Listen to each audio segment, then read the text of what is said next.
बहुत सावधानी से सुनना। तो एक बार की बात है, तानसेन का मेघमल्लार और राग दीपक, इन दो के लिए प्रसिद्ध था तानसेन। वो जब राग मेघमल्लार गाता था तो बारिश होने लगती थी, राग दीपक गाता था तो दीपक जल जाते थे। सबको पता है, प्रसिद्धि है बात की। बहुत ध्यान से सुनो। एक बार क्या हुआ,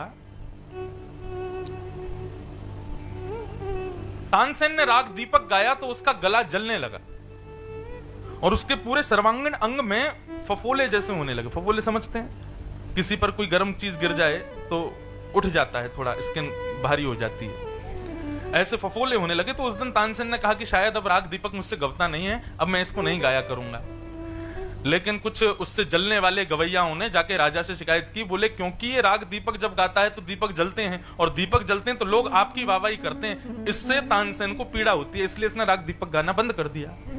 आप इससे जबरदस्ती राग दीपक ही गब्बाओ। राजा ने कहा कि भैया राग दीपक सुनना है हमको, और नहीं सुनाया तो सर धर से अलग कर देंगे। तानसेन बोला, महाराज मैं राग दीपक गा तो दूंगा, लेकिन मुझे तुरंत कोई मेघमल्लार गा करके सुनाएगा तो ही मैं गा सकता हूं, और मेघमल्लार भी ऐसा आना चाहिए कि तुरंत वर्षा हो जाए, नहीं तो मेरे प्राण निकल जाएंगे। बोले सब तुम झूठ बोल रहे हो, ऐसा कुछ नहीं होता है, हमको राग दीपक सुनना है, दीपक ही सुनाओ। तानसेन बोला, इसके हाथों तलवार से मरने से अच्छा मैं गाते हुए मर जाऊंगा। ठीक है, राग दीपक गाया। जैसे ही दीपक गाया पूरे प्रांगण में दीपक जल गए, लेकिन स्थिति ये कि तानसेन का भी पूरा शरीर जलने लगा। लोगों ने जल डाला, उठा करके उसको कुंड में फेंक दिया, लेकिन फिर भी उसकी अग्नि हृदय की शांत नहीं हुई, अंदर ही अंदर जलने लगा। तानसेन दौड़ा दौड़ा दौड़ा इधर से उधर भागे। ग्वालियर की बात है। अच्छा, ग्वालियर कुछ वर्ष पहले तक ब्रज की सीमा में ही आता था, मध्य प्रदेश का ग्वालियर। तो तानसेन दौड़ता हुआ ब्रज की ओर भागा। कैसे शरणागत हुआ? स्वामी श्री हरदास जी के तानसेन, वो कथा है। और जैसे ही ब्रज की सीमा में प्रवेश किया तो महाराज वो ढूंढ रहा था कि कोई मेघमल्लार सुना दे, लेकिन मेघमल्लार तानसेन से अच्छा कोई नहीं गाता था। और तानसेन इस वक्त राग दीपक गा के आया है तो मेघमल्लार गा नहीं सकता। स्थिति ये कि तानसेन के प्राण निकलने ही वाले थे, तभी वो एक जंगल में पहुंचा। वहां पर दो ब्रज की गोपियां, दो ब्रज की माताएं, अनपढ़ बिल्कुल, कभी विद्यालय नहीं गई, ऐसे ही गोबर थाप रही थी। क्या बताया था उस दिन आपने कंडे का नाम? छाड़ा। गोबर थाप रही थी, छाना बना रही थी। इतने में ही तानसेन आकर के वहां गिर पड़ा।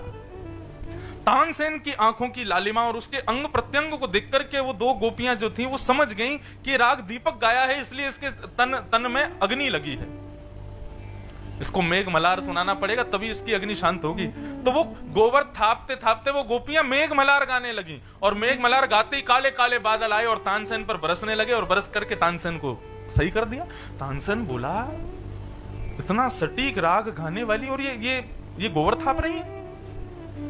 वो गया, माताएं आप कौन से विद्यालय से पढ़ के आई हो? आपके गुरुजी कौन है? कहां आपने संगीत सीखा? ब्रज की गोपी भोरी बारी बोली, अरे बाबा हम तो कहीं ना जामे, कहीं हम तो शाम को रोज स्वामी श्री हरदास जी के बिहारी जी को दर्शन करवे जामे, वहीं स्वामी हरदास जी गामे, उनके पीछे पीछे गा करके हम इतना सीख गई हैं। तो हम तो को देख के पता चल गई कि भैया यार दीपक राग ते तेरे अंग प्रत्यंग में आग लगी है, तो हमने मेघमल्लार सुना दी। मतलब जिस साधना को, जिस योग्यता को प्राप्त करने के लिए तानसेन ने पूरा जीवन निकाल दिया, वो माताएं ऐसे पीछे गागा के सीख गई हैं, वो स्वामी हरदास जी के हैं। उसी समय तानसेन नतमस्तक हो गया स्वामी हरदास जी को, पहुंच गया वृंदावन। और वृंदावन जाकर के तानसेन ने जब गाना प्रारंभ किया ना, तो स्वामी श्री हरदास जी ने एक रेशमी कपड़े में कौड़ी रख करके तानसेन को दी।